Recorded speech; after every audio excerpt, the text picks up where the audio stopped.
I just wanted to briefly mention what happens to sums of terms.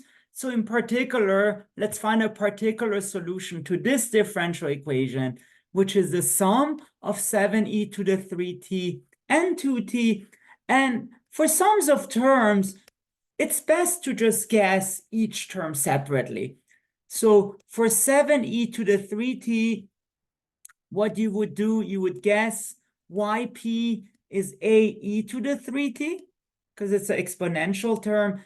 And then you can see in the notes, if you plug that in, you will get a is 7/13, which would give you 7/13 e to the 3t.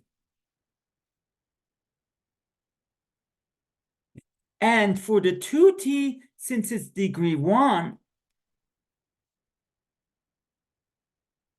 you would guess, again, a linear function, so a general degree 1 function, at plus b, you would plug it in, and eventually you would get a equals 1/2 and b equals 0, and you would get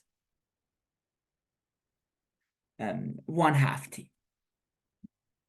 And then finally, to get your particular solution, it's just the sum of those two terms.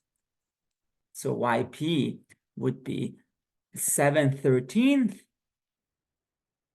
e to the 3t plus 1/2 t. And the reason this works is because the equation is linear. So really, in some sense, the sum of two solutions, at least a homogeneous equation, still becomes a solution.